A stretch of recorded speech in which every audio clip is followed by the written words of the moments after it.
everyone. Today we need to talk about MMT, which is momentum. This thing was literally up like 70% at some point of the day. Now it's at 35% in the last 24 hours. It was up way more. We're actually going over this for a member of the channel. So shout out to the members. Go ahead and become a member, guys, if you want to make special requests for videos. So I'm going over this one for a member of the channel. But anyways, let's go straight over it. Remember, I'm not a financial advisor. None of this is financial advice. But let's go over this. So 35% up in the last 24 hours, 13% in the last 7 days, 1 billion in trading volume, 84 million in market cap. I'll tell you right now, this is this is just whales manipulating prices. That's exactly what it is. Whales are manipulating prices, and we are also seeing a bunch of exchanges listing it as well. So we're seeing a lot of stuff happening. Like Bitmart just listed it, and a bunch of other ones just listed them as well. So that's one thing we're seeing. And they're also saying that they're building a lot of stuff, so that's also causing it as well. The rumor is that they're building something big. But anyways, that's pretty much what the momentum here is. But I do want to talk about what is forming up right now. So first, I want to show you what the chart's looking like. So it pretty much launched, and then after the launch day, it dumped. So that's pretty much what the chart's looking like. So let's scroll in here. It's pretty interesting to see. It's on SUI. But yeah, this right here, I can tell you right now, we're looking at a rising wedge.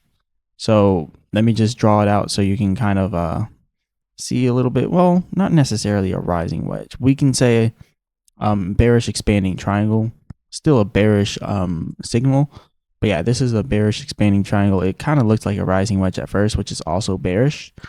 And the success rate to the downside for a rising wedge is 81% in bull markets to the downside. And then in a normal market, like 60% of the time it's bearish. So typically that is bearish. But yeah, this right here is not a rising wedge, but this right here is a bearish expanding triangle. That's kind of how it's looking right here. It's looking like it's taking the bearish expanding triangle route here.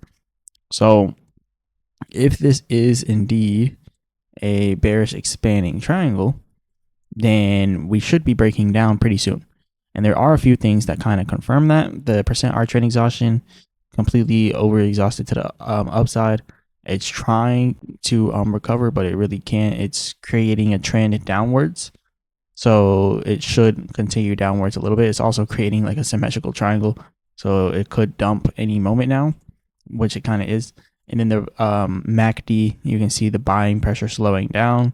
The selling pressure is starting to speed up. We can also see here that there is a possibility that we could have a even farther crash downwards here.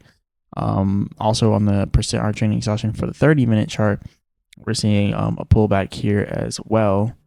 So it does look like we should be pulling back a little more. A little more selling pressure could come in through the MACD as well. We could also see some more selling pressure there. So yeah, I think we should be breaking down on the downside of this. But I mean, it has good momentum, but right now it just seems like it's not logical for this to be pumping right now, because the 24-hour trading volume is 1 billion and the market cap is 84 million. So it's some type of manipulation. Maybe it might keep going, but I really wouldn't risk it here. It just doesn't seem like a good option to risk it here. I feel like it's about to pull back. So yeah, that's how I'm feeling. But let me know what you guys think. Hit the like button and subscribe. Remember, I'm not a financial advisor. None of this is financial advice. Shout out to the member of the channel for recommending this. But yeah, I think you should take profits if you benefited off of this. Probably should have took them up here. There is a possibility it could break out. And yes, if you sell now, you might miss out on that possibility of it getting higher, because if you look at the resistance levels here, if it were to break out, we would be looking at 68 cents, and then after that we would be looking at about $1 all the way up here. So yeah, about $1.15, let's say that. So yeah, if you sell now, you could be missing on a possible pump. But me personally, I would not be holding this right now because everything is down and it's in a bearish pattern. So it could definitely pull back to the downside. So anyways, this is all I got for you guys today. Remember, I'm not a financial advisor. None of this financial advice. Hit the like button, subscribe, all that good stuff. As always, I'll be back with another video.